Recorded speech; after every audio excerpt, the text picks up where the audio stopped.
All right.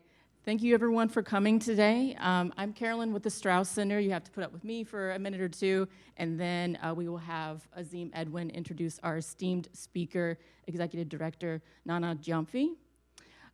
So I'm going to tell you a little bit about Azim. Azim Eidman is our Brumley Fellow featured today. He is a dual degree Master of Global Policy Studies and JD candidate at the LBJ School and the Law School. He is a very proud Texan and is originally from Humble, Texas. He went to UT as an undergraduate and is proud to say that upon graduation, he will be a 3-time Longhorn. Before coming to professional school, Azim worked as a social worker and focused on the general homeless population, refugees, and asylees. Azim currently serves as student body president of the LBJ School of Public Affairs. After graduation, Azim is interested in practicing international law. Everyone, please welcome Azim Eidman.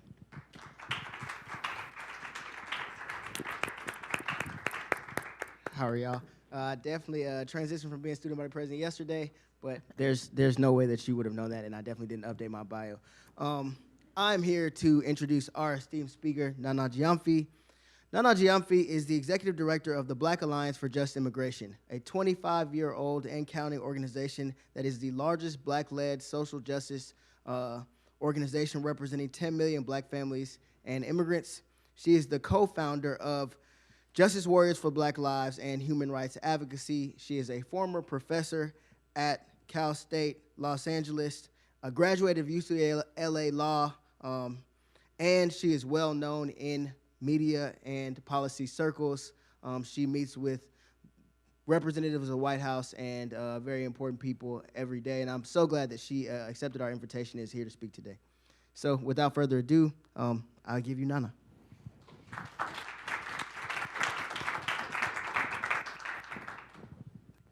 Thank you, thank you, thank you. Should I use both? No, okay.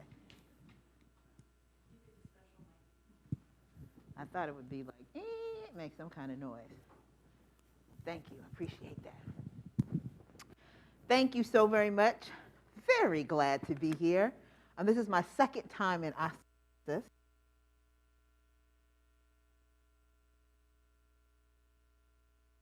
You know, the masking piece is a piece for me. I do get a little shocked by that. But in terms of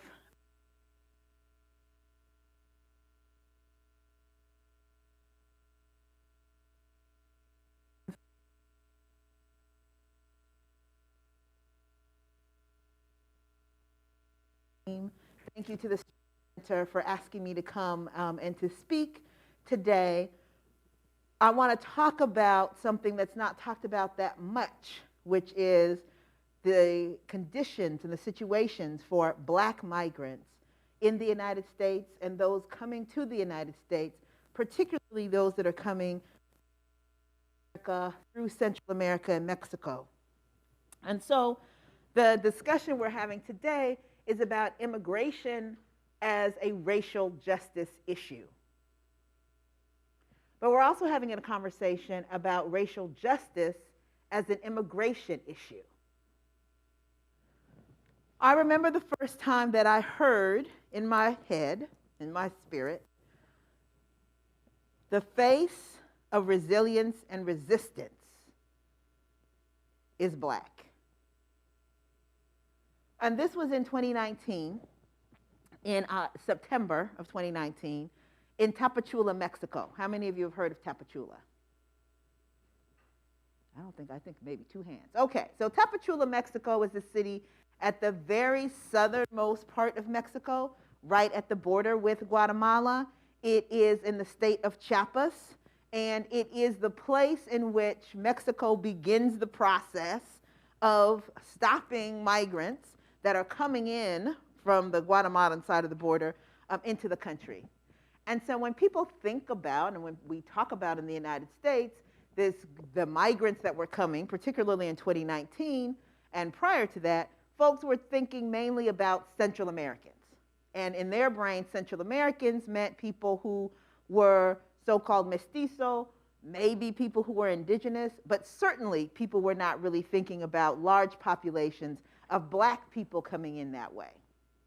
And I had previously been to Tapachula in July. This group called Alianzas Americas had invited us to come down. I was the only black person in the delegation.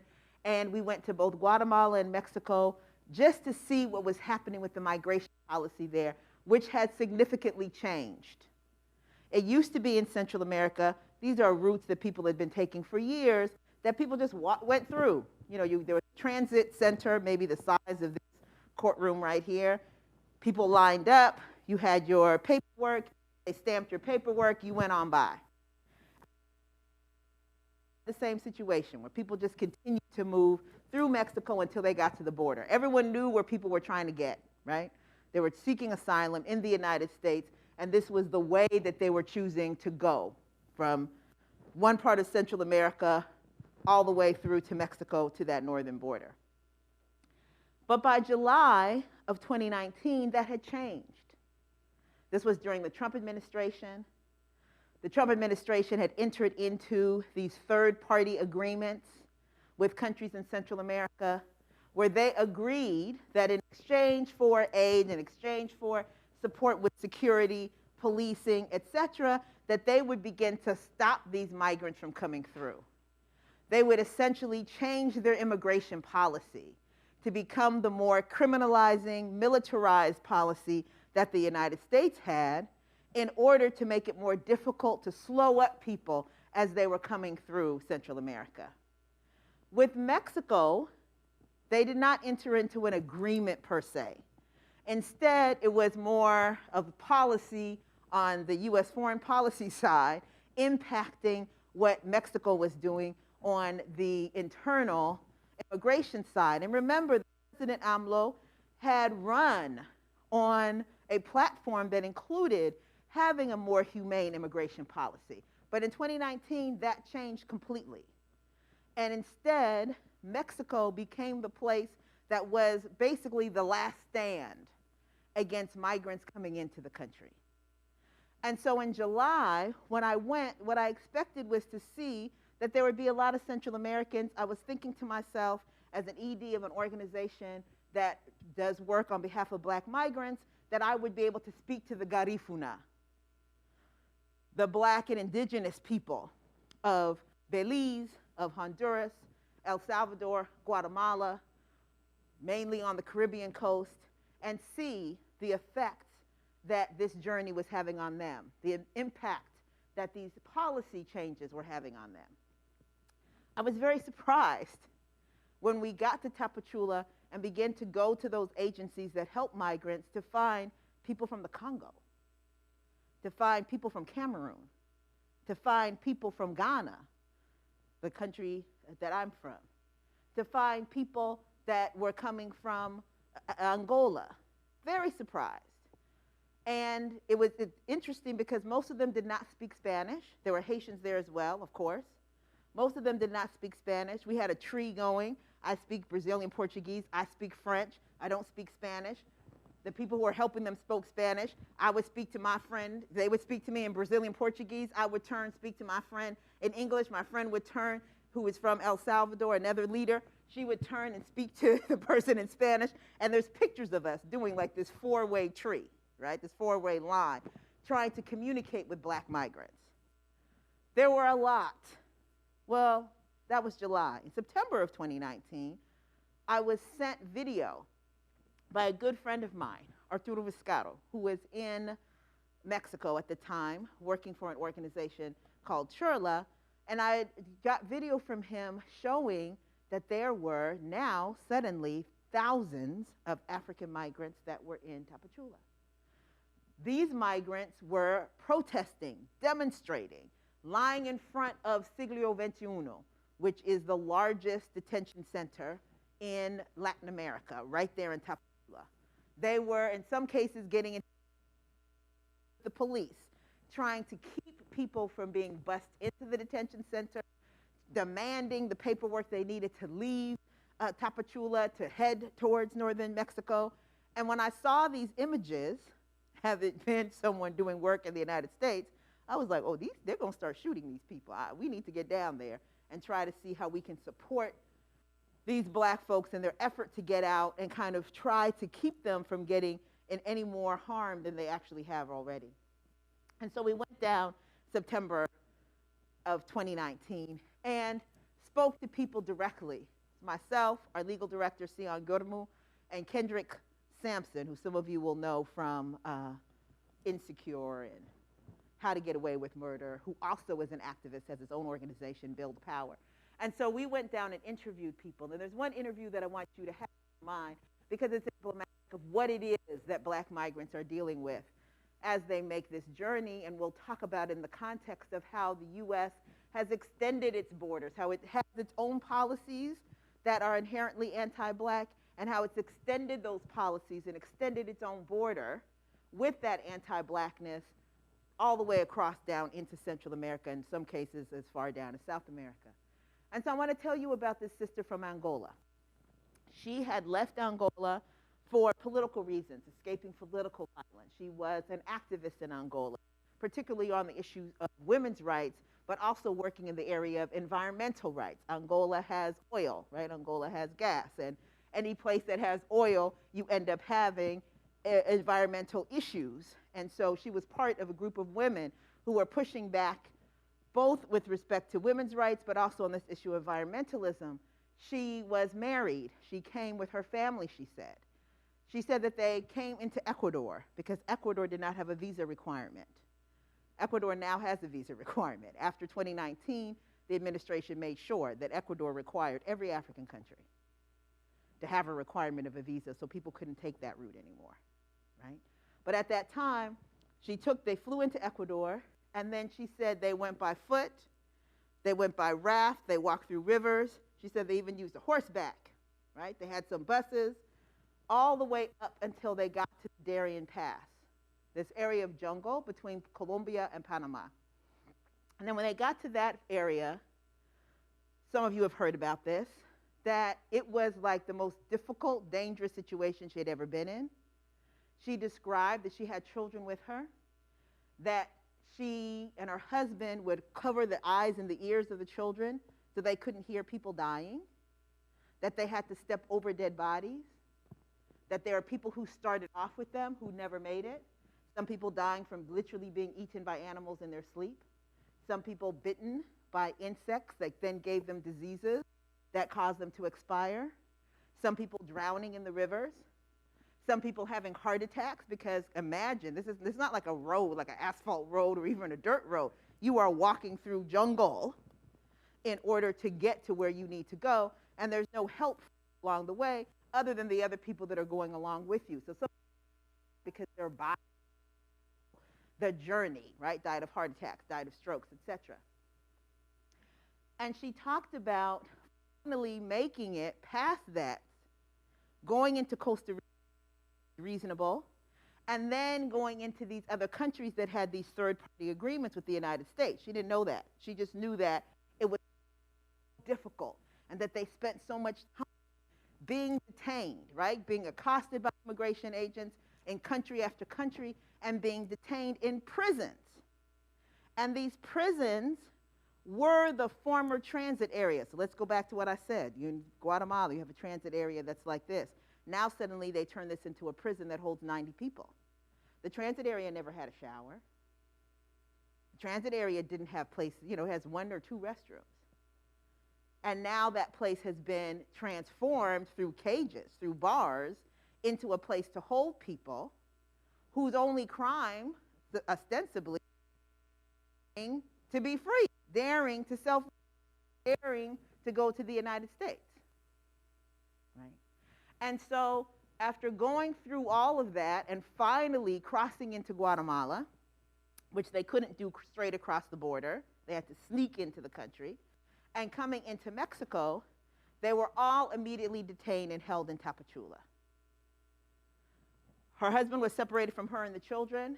They spent months there being processed. Again, all of this new, all of this something that Mexico started doing because of the influence of the United States. And when I asked her how many children she had come with, she pointed to 7 kids from ages 16 down to 2 that she had come with her and her husband on their way to the United States of America. People don't do that just to go to Disneyland.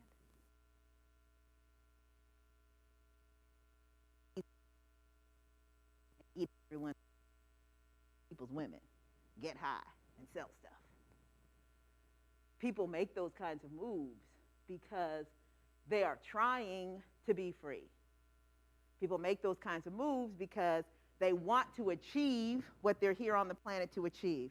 Realization for themselves, realization for their families, realization for their woman speaking.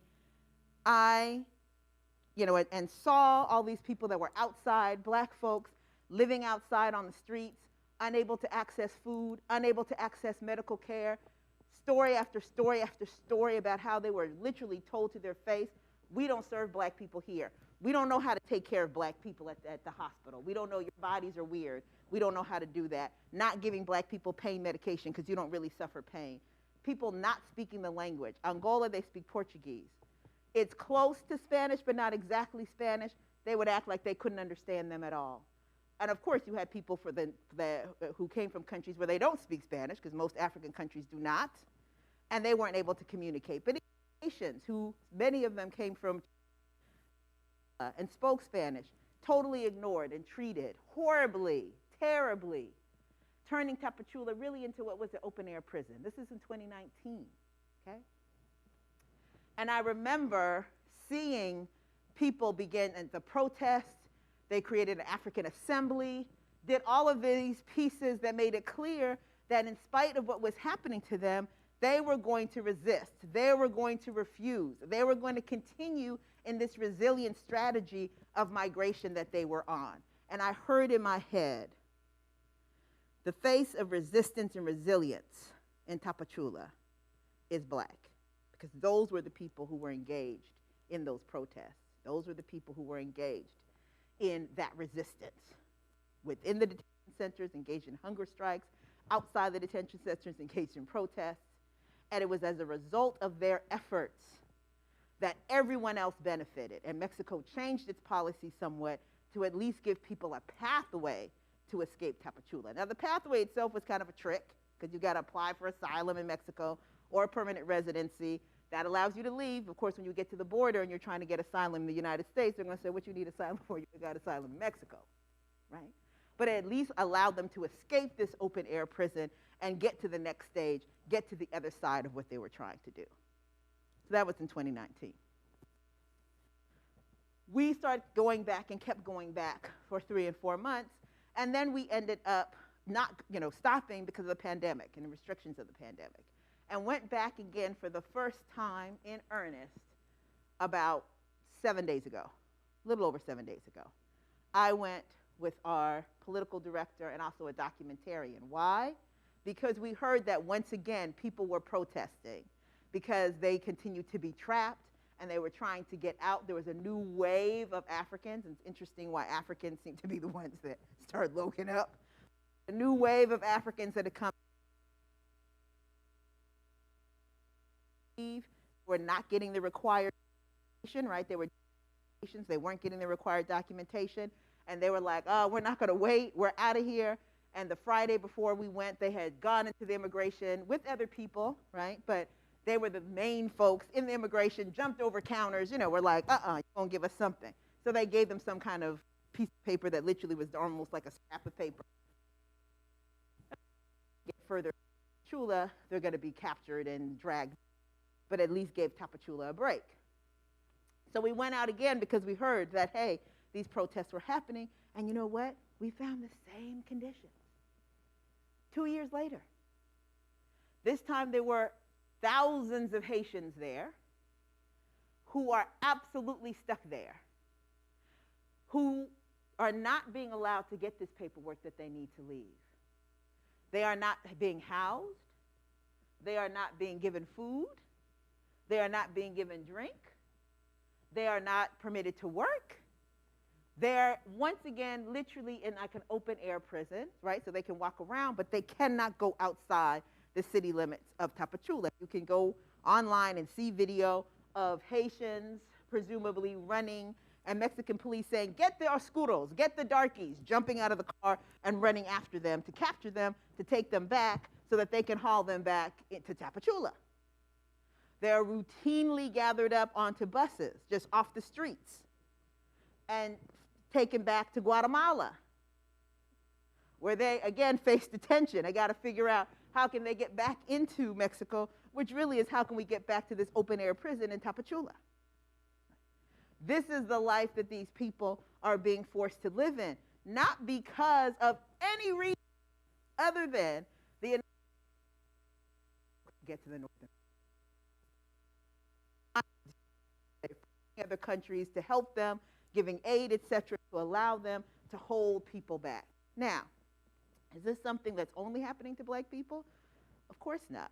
But who is disproportionately impacted? Who is being held the longest? Who is being denied the most? Black folks. Last year, 151,000 people applied for asylum in Tapachula in Mexico, because that's what you're required to do. Excuse me, if you want to get out, you've got to get some asylum information, asylum status from them. 150,000 people applied. 50,000 Haitians applied for that asylum. An almost equal number of Venezuelans who are not black applied for that asylum. 12% of Haitians last year received that asylum. 88% denied, which means what are those people supposed to do? Because if they don't have that paper, they can't leave.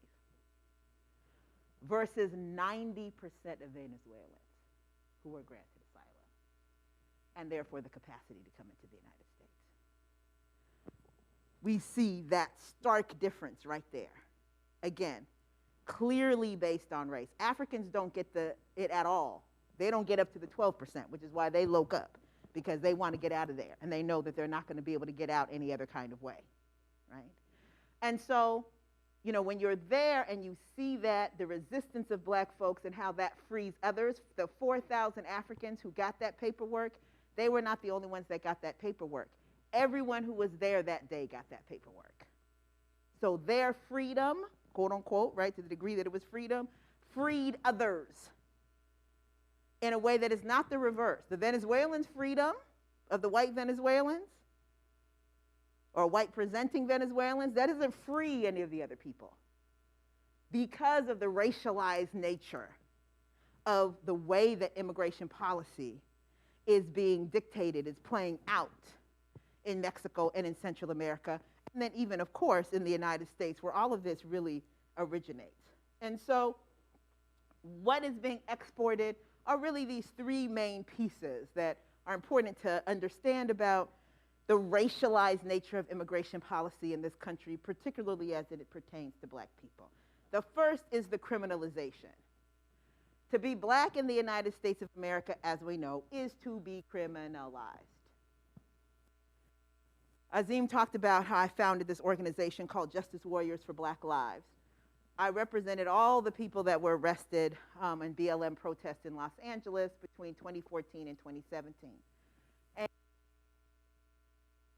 people at once. And there was a brother who was a part of this crew. And you know, they give you the police report, you look at it, et cetera, criminal defense stuff. And on the front of the arrest report, it asked what weapons people had. And on everyone else's, in the front of their paperwork, and the other people were femmes, women, gender nonconforming, it said, it didn't have anything there, or it had a line, something. But on his, it said physical presence. Now, throughout the rest of the report, they talk about how he was quiet, how he didn't say anything, how he was sitting there. They don't describe any violence whatsoever. But they put in this report that his physical presence, the fact that his DNA quark existed, that was a weapon. And we don't have to talk about the driving while black, the sleeping while black, going to the pool while black, walking in your own house while black, living in your own house while black. Blackness is criminalized in this country. That is not just something for African Americans. That is something that we also experience as black migrants. And so even though we represent 8% of the foreign-born population in this country, 1 out of every 5 people facing deportation in this country is black. So 20% of the people facing deportation in this country are black, even though we're only 8% foreign-born, right? how do we end up in detention? How do we end up facing deportation? We are the most documented race, quote unquote, of migrants in this country. Most documented. Most black migrants have a green card. Many of us are naturalized. We don't have a large undocumented population. We're refugees, we're asylees, etc., right? So it's not because of that. It is because we get picked up for various crimes that are considered crimes or violations under federal law that may not even be at that level in state law, or not a crime at all, like being in California, being an Uber driver for weed shops or marijuana shops, right, which in California is perfectly legal. But if you get stopped as a black migrant, you're not, even if you're a green card holder, this is something that all of a sudden sets you up for deportation. Why are you going to get stopped? It's not because you have weed on the side of your car. It's because you're black. So you get stopped in the traffic stop. And in getting stopped in the traffic stop, now we find that you have weed in the car, and actually you're a driver that works for Uber and is picking up weed from these various shops that are around, and now suddenly you're facing deportation, right? And so the criminalization of blackness is what causes black people to find themselves in detention. It is the police to detention and deportation pipeline. If you look at our website, BAJI.org, which is BAJI.org, you'll see that we have a whole graphic about that, right? A whole video about that. When we see police, we see deportations. And so with the criminalization of black people in this country and how that's so normalized, it is normal for people to see black people in handcuffs. People aren't shocked by that. It is normal to see black people in literal cages, places with bars or doors that are completely covered up except for small windows. People aren't shocked by that. It is normal to see people being dragged away against their will. People are not shocked by that. That is considered to be part of what it potentially means to be a black person. And so as this criminalization of blackness is exported to Mexico, is exported to Central, exported to Chile, is exported to Colombia, is exported, right? It combines with the blackness that already exists in those countries and leads to the situation that we have in Tapachula, where people think it's okay for black people to be detained in a place like Siglo XXI, which translates to Century 21. I hate to see what century, the 20th century looked like, if this is the 21st century, right? In ways that the United States tries to hide as well as these countries, right? But it's this exporting of criminalization of black folks combined with the criminalization that already exists in these countries that creates the condition prison or whether detention is considered to be okay as a mechanism, a tool, literally a political tool to make it seem like you ain't got open borders. No one talks about black immigrants. And when I'm in these conversations with DHS, when we're in these conversations with DOJ, no one is talking about these black migrants as a security risk. That word doesn't come out of their mouths. They're talking about how it can't appear as if all of these black people, the marauding black people, like those images from Birth of a Nation, are going to come crawling over the border. And so for that political expedience, we have a situation in which thousands of people are being held in an open-air prison in southern Mexico against their will, after the harrowing experience I already described to you that they go through in order to get through to Central America. And then if they are able to leave and get out of Tapachula, they have more battles to fight. They pay $1,200 to get on a bus to take them 3 days journey by car, 2 days journey by bus, They get told after 2 hours, get off the bus. Immigration told us that you have to get off. And then they have to walk, right? Or they get sent back to Tapachula. They got to start all over again.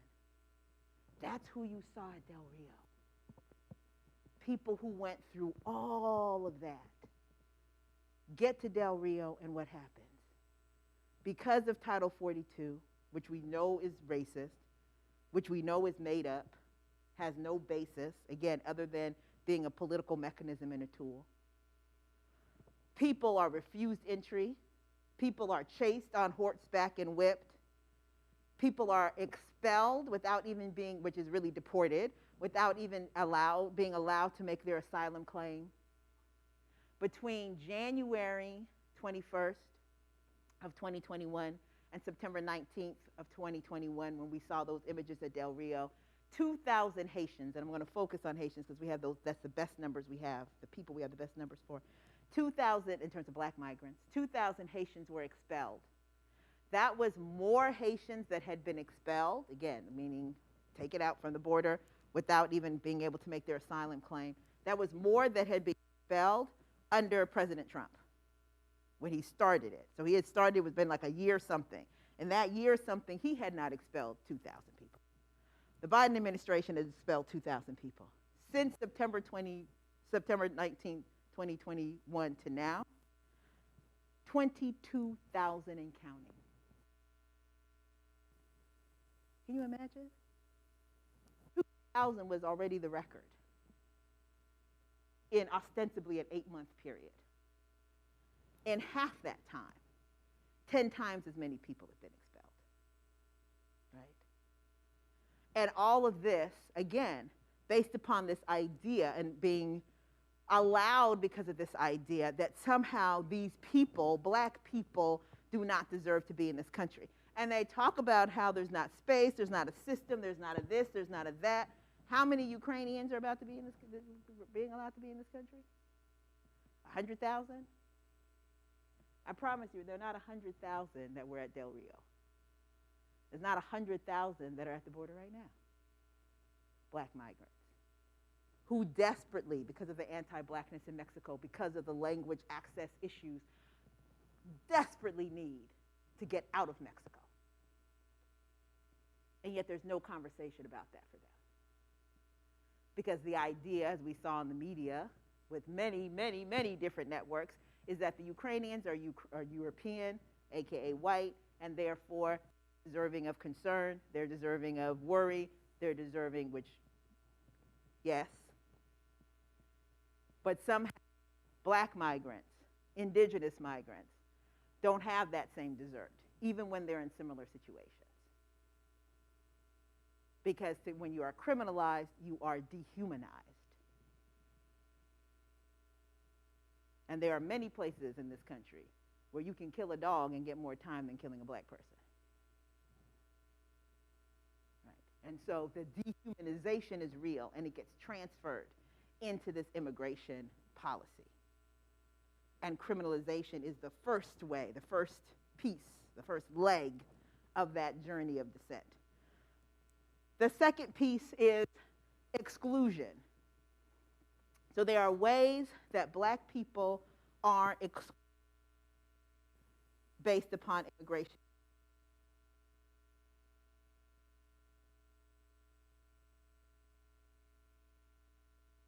Into this country. Who can come freely? You hear people talk all the time about how people should be coming here the correct way. 3/4 of the people that have the correct. You said, what's the correct? I need asylum. It's like, That's what people are doing, right? Asylum is the correct way. Visas to come into this country. If you come from a bunch of other countries, particularly European countries, you can come to the United States of America. You just come. You get your passport. You look online. You see there's a fantastic vacation deal to come to LA, $800, for a week. You sign up, you get your Airbnb, and you come on. That's not true for people coming from the Caribbean. That's not true for people coming from the continent of Africa. Those folks have to apply for visas, particularly even if it's a tourist visa, to be able to come in this country. And it's very common to go to the U.S. Embassy in the Caribbean, to go to U.S. Embassy on the continent, and to see people who have been there for days, who had an appointment, right, waiting to be able to make that application. And there's only so many. There's a cap that's provided. Now, thanks to black folks, mainly African American, but also black migrant, and the pushes that were made in the 60s particularly this passage of the Civil Rights Act, immigration was broadened, right, to allow for there to even be that cap. There wasn't even that cap before. Immigration Act of 1964 at least gave space for some other folks to come, people like my father coming from Ghana, getting his PhD over at Berkeley, right? He would not have been able to do that without the civil rights movement and the resistance and resilience of black people in the United States pushing for that, because that's what allowed for the Immigration Act. But still, the numbers are very small in terms of who can come that way. And so they're dependent upon family-based visa, dependent upon diversity visas, sometimes also referred to as the lottery. And if you are running from the mouth of the shark, that process is a process that's too slow for you. No one's asking the Ukrainians to apply for visas because they know it's preposterous. That sounds ridiculous. Why would we ask them to do that?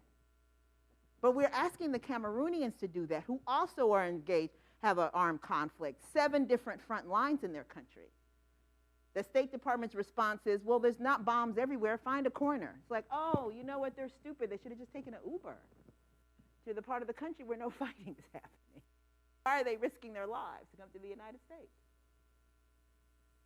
Right? That's considered to be okay to say that other people have to go through all of, right? Understanding that the people that are coming to this country through those hoops, they have to be able to afford a ticket. You know, if you look at the statistics, black migrants often every year are the most educated migrants that come to this country. I'm not saying that for respectability politics. There ain't nothing special about the fact that you have a bachelor's or above. However, what it does let you know is who is coming here, right? If people that are in abject poverty can't make it to this country even looking for asylum, because you got to get on a plane, right? You got to apply for processes. You got to pay for all of these things that you've got to pay for as you're coming through Central America, et cetera, right? But even with people applying for visas, that's who's coming here. And it's still difficult for them to come here. And so if you're running from war, if you're running from environmental crisis, if you're running from political violence, if you're running from social violence because you're queer and you live in Ghana, right, or you live in Jamaica, if you're running from religious violence, you don't have time to apply for a visa. That's why people are coming to get asylum. And they're being routinely rejected while the United States goes out of its way to try to figure out. Within a week of the war in Ukraine, the United States had already figured out, okay, we're going to go ahead, grant Ukrainians TPS, which is temporary protective status, given to folks who are undocumented that are in this country. How many Ukrainians, now I'm doing a call and response, how many Ukrainians do you think are undocumented in this country that are going to benefit from TPS? Asking a question. Who says more than 5,000? Who says more than 10,000? Who says more than 50? 75,000. Did you know there were 75,000 undocumented Ukrainians in the United States of America? Do you know there's about 100,000 Irish? That they could literally swarm onto St. Patrick's Day parades the way they swarm onto Cinco de Mayo? Grab people out of the Irish pubs? Do you see that happening? So this temporary protective status is going to benefit 75,000 Ukrainians who are undocumented, who no one's been bothering, who have been living their happy lives. And then, on the same day, the administration announced that they're not going to be deporting people that are from the Ukraine.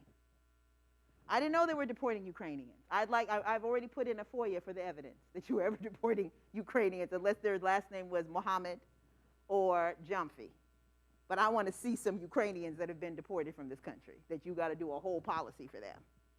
But what I will tell you is that Haitians who got TPS finally in May, who were supposed to get it in February of 2021, who finally got it in May of 2021, they still to this day do not have a no deportation order for Haitians. So the United States is in the position in which, with one side of its mouth, it's saying, Haiti is too dangerous to go back to. The other side of its mouth is deporting people, number 2 country of black folks that get deported directly right back to Haiti. Do we see that dissonance? That is not just because Haiti is somehow in some position that is better than the Ukraine. It is not. Cameroon has no TPS whatsoever. They're just being deported. And there are not 75,000 undocumented Cameroonians here in the United States of America. It would be simple, easy to provide those protections. But those protections are not being provided. And then we look at the exclusions that happen in social services, et cetera. Again, not just because of our migrant status, but because we are black migrants. So in the same way that African Americans, multi-generational, are excluded from certain services, are discriminated in other spaces, we have that same situation. We have the lowest level of home ownership of any migrant group because people don't want to lend to black people. So just because, your last name is Gyamfi, and as my father would say, we are highfalutin Africans, doesn't mean that suddenly you're going to be allowed to get this loan. It doesn't happen.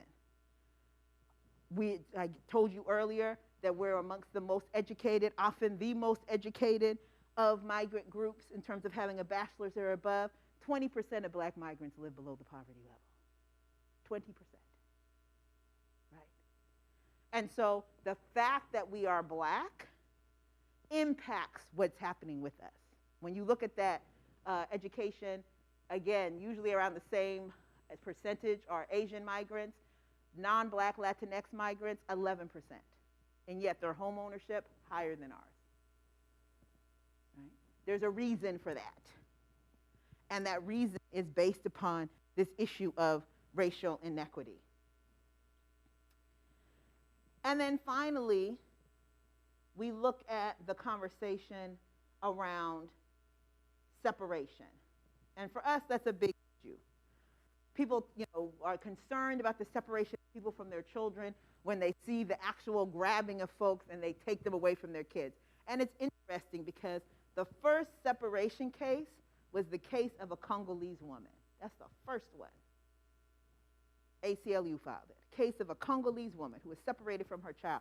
They kept her in Chicago and sent her kid to San Diego. Who heard of that? Who knew that? That's not the image, right, that's given of what that happened.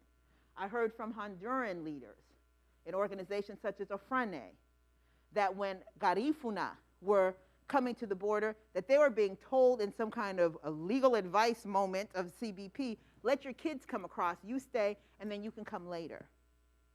And so they were letting their kids go across because they weren't understanding that actually they were just being separated from their children.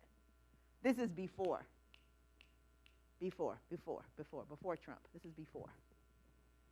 So this separation of black people from their children, this understanding or this idea that black people don't care about their kids, that black people don't love their children, that we don't have familial bonds that are important to us, is one that is persistent, right, in this country and continues until this moment. And so if you look at who is deported, if you look at who is detained, even under COVID, after this time period where some people were released from detention centers, it just made the situation worse in terms of more black people being detained. Our bonds are way higher, so it's hard for folks to get out. We are very much less likely to get humanitarian parole. We are held in detention centers longer than other folks, especially black trans women. You have black trans migrant women who have been in detention almost 10 years. Other migrants are not in those similar positions. Again, the idea of caging black migrants is so black people is so normalized that people don't see it as something to raise an arm about. Again, at us as being 8% of the foreign-born population, 20% of us facing deportation, which is a very specific kind of separation. 76% of black migrants are deported on criminal grounds. Again, bringing in the criminalization. We talked earlier about what those criminal grounds could be. If you look at the newest enforcement priority, we actually had worked with other folks, other organizations, advocates, law officers, to try to get the Biden administration to flip the frame. Instead of talking about who you're going to enforce against and sending ICE out to enforce against people, talk about who you're going to protect, who shouldn't be deported, who shouldn't be detained. It's still a Sophie's choice. It's not cute. But we know you have a detention deportation train. It's going. Who can we take off this train? Who can we take off this train? Right? And so we had that conversation to flip the frame. If you look at the new enforcement priorities of who's going to be detained and deported, you see that they try to straddle a good place to be, often quite painful. Right? And so, yes, we're that just because someone has a criminal conviction doesn't mean that they automatically are going to be deported. You here for a while, or folks depending on them. We're glad to see that. We feel like, yes, we influence whether that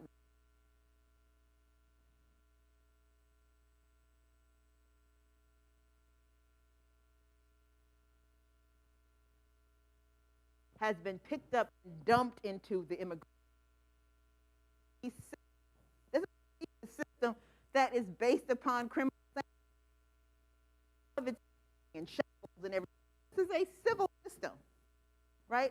And they recognize and acknowledge that the racism and anti-blackness of that criminal sanction system has come into the civil immigration system, but have not made the changes that are needed in order to make that different. Because again, the idea that someone like Howard Bailey, who served in the military in the United States, who was arrested for possession of weed, not weed sales, the idea that he was separated from his family, only was able to come back 10 years later because of fights of organizations like the National Immigration Project, the National Lawyers Guild, National Immigration Justice Center, BAJI, and other orgs. 10 years away from your family after you served this country over some marijuana? That makes sense. And he has kids, he has a wife, they didn't care. That meant nothing to them. Because the idea that we as black people have these type of tight familial ties doesn't register. And so yes, as we talk about immigration as a racial justice issue, we also need to talk about racial justice as an immigration issue. How do we bring racial equity to these policies? It means these policies would change dramatically, because if we say that we want to tackle anti-blackness in the immigration policy, we're not just talking about tackling people having a hatred, quote unquote, for black people, because that's not what, it's not that world. We're not children. We know that. We're tackling policies that disproportionately harm black people based on racial inequities, based on racial ideology, based on beliefs about what it means to be black, what black people believe, what black people want, what black people deserve. Which means that people are going to get out of cages. We're not going to have those in the civil immigration system. Which means that we're not going to probably have an immigration court, because the only purpose for immigration court is to put people in detention or deportation or set them free. Which means that we're immigration as an administrative process, right, in which we are taking people in, getting their information, and then welcoming them, supporting them. On my way here, I sat next to a man, white man, who had come from Austin. He's from Austin. He saw what happened in the Ukraine. He saw what the people in Poland were doing. He was so moved by that. He took money out of his own pocket. I mean, just really fabulous. Took money out of his own pocket and went to Poland to serve in the soup kitchen. He joked with me that, I'm a husband. I know how to do all these tasks. He's like, what do you need me to do for you? So he went, right, and he's pouring the soup, etc. And he was so impressed with the way that Poland reacted to the Ukrainians, that they rolled out the red carpet, that people were giving them food, that people were really trying to help them. And he was so disgusted, because I told him what I do, where I work. He was so disgusted, and was like, it's just disgraceful, the way in which the United States acts with respect to refugees, asylees, particularly black. We talked about this and other seen here, being in Texas, you know, and was like, it's just amazing. Act that way. Go to Poland, and there was all these people there from other countries, including the United States, doing all of that. And I had to remind him as I congratulated him and told him how really he's one of the good guys, you know, that black people weren't let into Poland. And that one crew of black people that managed to get in, as soon as they got off the train, they were beat down by Polish white supremacist groups. And he was like, oh, I didn't know that. But he was there. And I believe he didn't know that. I don't think he's lying. Because his brain was so focused on those white Ukrainians that whatever was happening to the Afghans who couldn't get in, the Roma who couldn't get in, the black folks who couldn't get in, he didn't even see that. And once that was presented to him, he was like, okay, yeah, we do have a problem. Yeah, we can praise the Polish. I'm not mad about it. We can praise the Austrians. We can praise everybody. But we also have to remember that what they did to black migrants and others who were fleeing the same bombs, the same bullets, the same war, marks immigration as a racial justice issue and indicates why racial justice should be an immigration issue. Thank you for having me. I really appreciate it. And I'm hoping that you'll join us in this fight.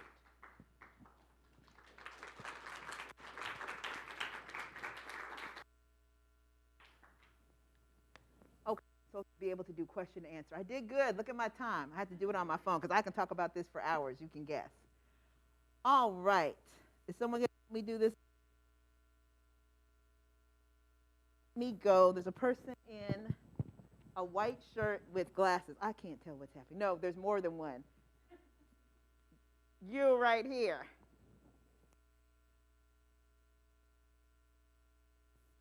Person behind you.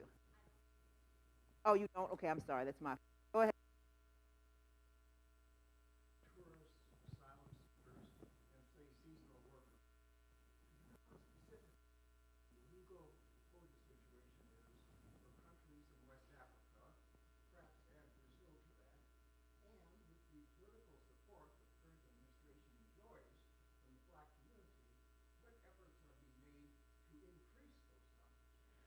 Excellent. So the numbers are abysmal and sad. The numbers have not changed hardly, and every year we have to fight to try to see if we can save the numbers that we have, let alone trying to increase the numbers that we have. And so there are some in Congress, there are some folks like Representative Sheila Jackson Lee, that if I don't talk about that, she comes by and she pinches me hard like an auntie. And says, you were supposed to talk about that. I'm like, okay, I'm sorry, I forgot, right? Because it's really a critical issue. If you don't give people enough visas to be able to come, then people have to try to figure out some ways to come. Because again, immigration is a resilient strategy. It is a strategy used by people who are insistent on thriving, right? Who are gonna make it. And so in terms of African American community, on the Hill it's a little bit easier, or we have, let's say, more support, more understanding, I'll put it that way, because people are dealing with this. The folks of CBC at the Congressional Black Caucus, et cetera, are dealing with this issue often. Every year it comes up and they're trying to see what they can do. There is some movement. BAJI has been working with groups such as the Advancement Project, National Office, which is a traditional civil rights group, part of our table Until We're Free, which is a group of organizations and individuals who are focusing on what needs to happen to support black migrants, and both in racial justice and immigration policy. And so we've been able to connect up with groups like the National Urban League, groups like Melanie Campbell's group, the Black Women's Roundtable, organizations, so Charlotte Eiffel just left, but like the NAACP Legal Defense Fund, right? To try to see how we can push the administration and push Congress to be able to do more. It's just a difficult road. Again, even though they don't talk about national security, it's difficult to get folks to understand that what you're seeing in terms of the increase in the number of black migrants in this country is real. I mean, at this point, 1 out of every 10 black people in this country is a black migrant. If you include people like me who were born here, it goes up to 21%. That's a lot of the black community. And so it's to the benefit of black folks, actually, of African Americans, to have black migrants here, to be a part of the black crew that's got to move and push things on behalf of black people in this country. Thank you for that question. Yes, you have a question? You mentioned recognizing certain policies and things like that. For many of us are attorneys or trying to be attorneys. We're definitely not attorneys yet. Or trying to be policymakers. What suggestions do you have for us to do right now to help influence the cause? So, of course, I'm going to tell you to go to BAJI.org. Follow us at BAJI Tweet and at InstaBAJI. But also, in terms of going to our site, we have a lot of reports. It's one of the things that BAJI is known for as a black immigrant organization, is having reports that focus on black immigrants and what's happening in different realms. So we have a report on gender justice with respect to black migrants. We have a report on Mexico, as I indicated, and the anti-blackness there. We have a State of Black Immigrant report that specifically talks about those statistics that I talked about with poverty, home ownership, et cetera, but also the impact of criminalization, both qualitative and quantitative data. We have, at this point, 3 reports about what's happening at the border. And so one piece is just get the information from sources that are credible, right? A lot of what you hear about in terms of black migrants that's in the news is like the human interest story. We're going to tell you about, Angela and what she went through as she came through the thing, but not really dealing with the political and the policy aspects of it. There are other organizations, UndocuBlack Network, African Communities Together, Haitian Bridge Alliance, right? There's other organizations that have their own sectors of the black community that they focus on, a black migrant community, that they focus on. You should definitely connect up with those organizations, go to their websites, see what information they have, and go in and look into that. I think it's also really important to see, like, in the places, look at where you want to be. Are you looking at state policy and how it impacts migrants? Or if you're talking about policy, are you looking at federal? That's going to determine, right, who you're going to connect yourself up to. Understanding that there's not a lot of spaces that are like just black spaces, right, like BAJI is. There's just not a lot of spaces like that. And certainly when you're talking about the larger policy space, you might be one of 2 people, if you're black, that is in that space, or if you're not black, that is about black people in the space. But there is some material, there's some research, some reports, et cetera, that can be helpful in that realm. On the attorney level, we desperately need black people to be immigration attorneys. There are hardly any. And the cultural competence piece is important, right? It's not just representation. It's like people that actually can understand some of the racialized, pieces. BAJI, for example, is part of this amicus brief talking about how black migrants are rarely believed in asylum cases because people just think African and Caribbean people are going to lie, in the same way that often African Americans who are witnesses are not believed, right? And so that knowledge is important. But even for folks who aren't black, we hear over and over again about how people get referred, like a person from Ethiopia or Eritrea, for example, will get referred someplace. As soon as they see Tesfaye or whatever, they just put you at the bottom of the pile. So you just keep getting put at the bottom of the pile. 6 months later, it comes back to BAJI. We already referred this person out, right? And so be the one that's willing to take the extra step to the community, see if someone can help with translation, et cetera, so that you can help this person, because that could make all the difference for that person's lives. Any other questions? Sorry, I can't see well, so it's hard for me to see. Go ahead. I was just curious about groups and organizations in Mexico, if you can talk about those that are trying to help, the security of black migrants and black asylums that are moving through or they're remaining in Mexico. Do you know about any of those groups or trying to do the same thing as they're doing in the U.S.? So there's a Haitian group that is in Mexico City. There's another group, the acronym is UMUMI, I-M-U-M-I. It's a organization, a migration organization that focuses on women, women who are migrants. We did our report with them around anti-blackness called There's a Target on Us that you can find on our website. There are groups like Fray Mateus, which is in Tapachula, which helps folks mainly to get the documentation they need in terms of Mexico, right?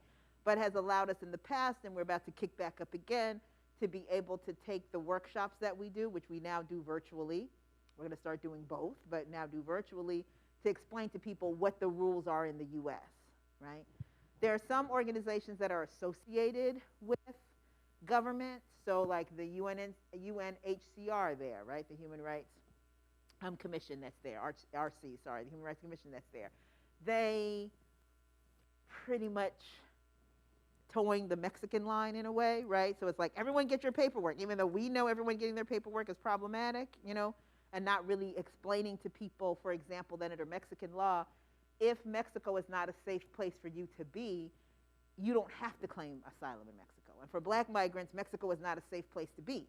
So you should be able to do something else, right? But that's not really what's pushed. There's COMAR, which is associated with the Mexican government. Again, because associated with the Mexican government, it's running the Mexican line, right?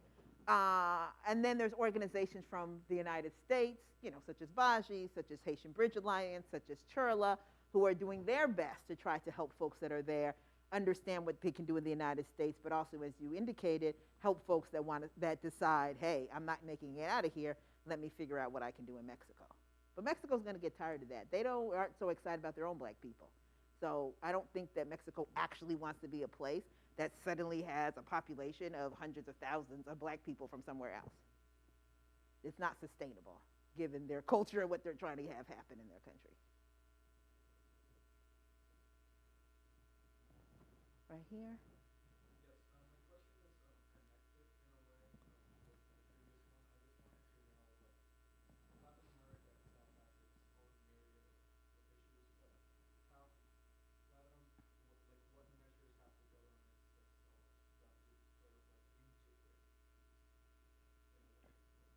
None. It's like the opposite. I'm telling you, they're making the place miserable. I mean, I'm chuckling, but it's really not funny. It's like miserable.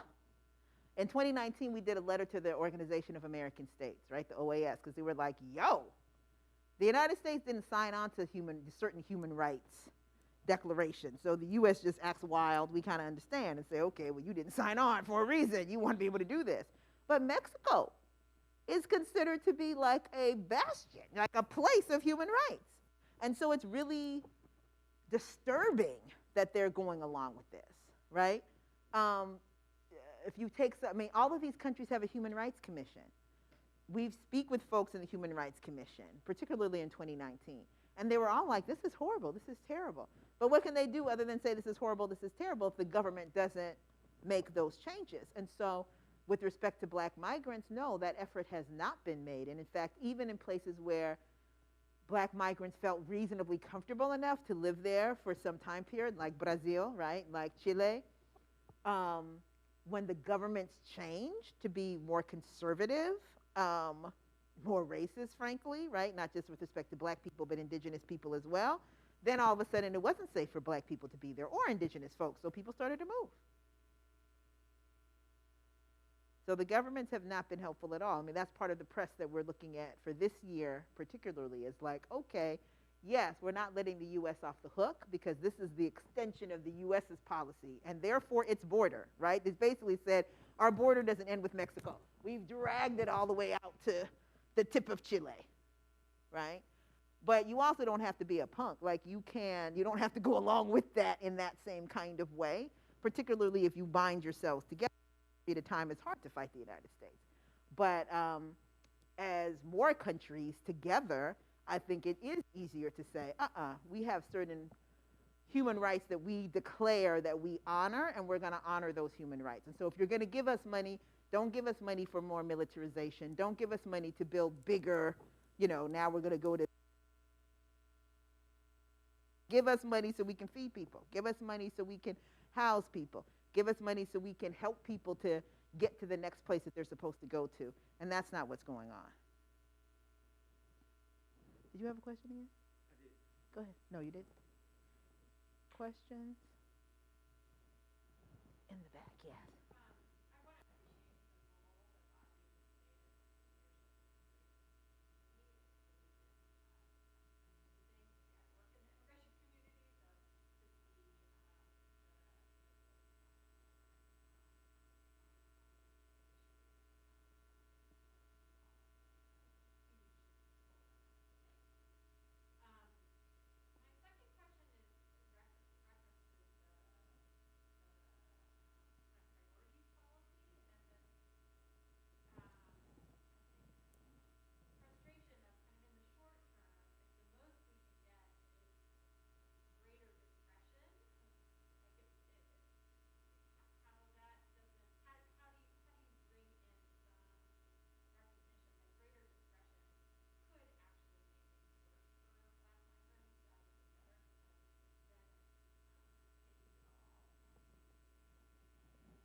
I mean, what we can do is we just lift it up, right, as much as possible and try to talk about it when we're in these rooms, even within the immigration rights movement with other organizations. Because, you know, I have a friend who has this saying, a friend from long ago, it doesn't take much to entertain them.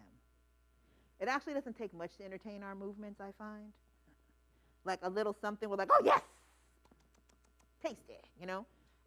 Instead of like really looking to see that, no, it's tasty, but it's like a poison. It's a poison. And so this is an example. Because even saying now, oh, we're going to look at the totality of the circumstances, it's like, okay, well, that kind of means that even things that weren't normally looked at, now you're going to be looking at them. And so it's not like you've totally changed what the culture of enforcement is, because it's enforcement, you know? So I agree with you. It actually makes the situation worse, not just because it makes it case by case. I mean, we're pressing, and DHS has said that they're going to be capturing information based on race, because right now they do it based on nationality. So it's like, oh, they'll say like, oh, we deported 4 people to Sweden, and then their names, like I said, Tesfaye, you know, Mohammed, who and what. It's like, it's not white Swedes. That's not who they're deporting, right? And so we want to have it done by race. And it seems that we have won, quote unquote, right? We've succeeded in getting that to be something that's going to happen. It just seems to be moving really slowly because we don't have that information yet. So the case by case we might be able to deal with if we can collect the racial data.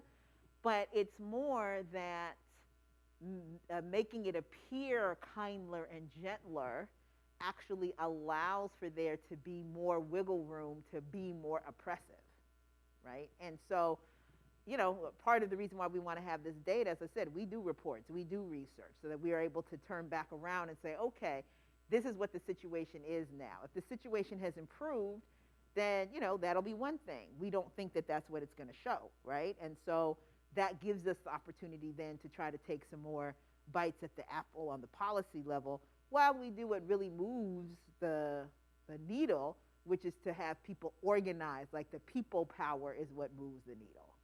These backroom conversations like fertilizes the ground, but it's rare that you have these meetings and they're like, oh yes, that's fine.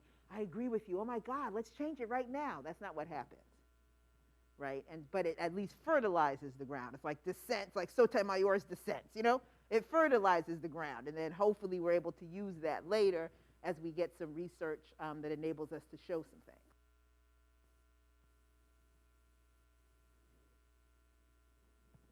Yes.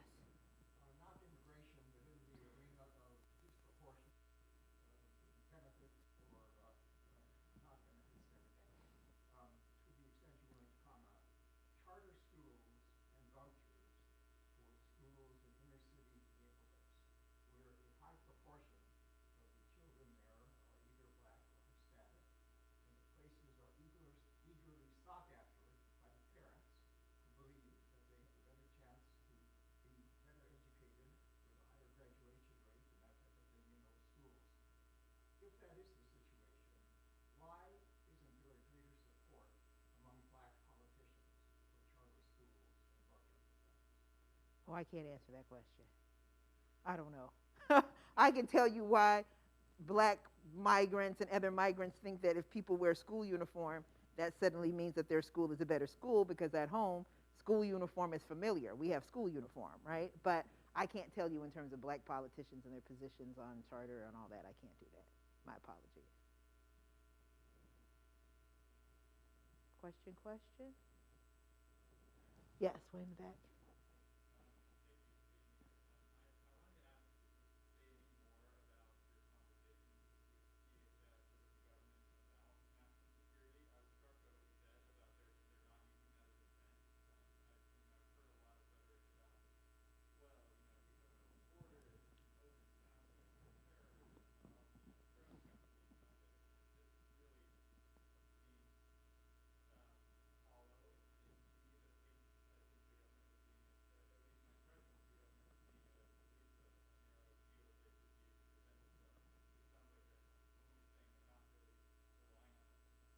Well, they're not with black migrants.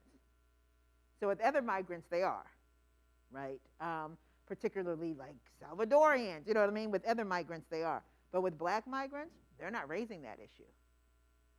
right? They're not raising that issue. The thing is not that they think that Haitians are bringing in drugs, right? Or that Cameroonians are terrorists. Like, this is not what their issue is.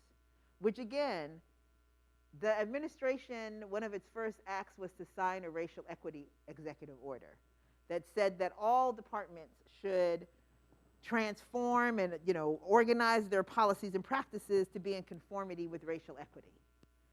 And that's why it's so shocking, really, that they can acknowledge that the immigration system is, you know, disproportionately impacts black people, is bringing in the racism of the criminal sanction system into the immigration civil system, like all of these things, like we hear you, we hear you, we hear you, but we're apparently not going to do anything about it. Like, we don't know what to do about it, really, right? Which for me, I'm like, well, we've been talking to you for 9 months, like we've laid it out. But our position to you is not reasonable because it's a position that actually requires you to not be so focused on November 2022. Which you don't want, you know, you want to focus on that, right? And people would say that's reasonable.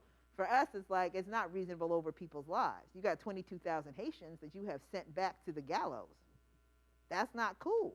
And that's not, of course, there's Cameroonians, there's Congolese, there's others. I'm just focusing on Haitians because, as I said, we have the clearest numbers for them because people equate black migrants with Haitians, and so usually those numbers people get sooner and more easily. But it's not a good situation. Right? And if we look at deportations of black folks, which we do have numbers, the latest numbers you can get for black, majority black countries, because again, they don't do it by race yet, right? They haven't done it by race previously. You have countries that are like Jamaica, 97% of the people who are deported on criminal grounds. Countries like Trinidad and the Bahamas, where it's 100% of the people. Countries, you know, Haiti, Cameroon, which is like 90-something percent of the folks.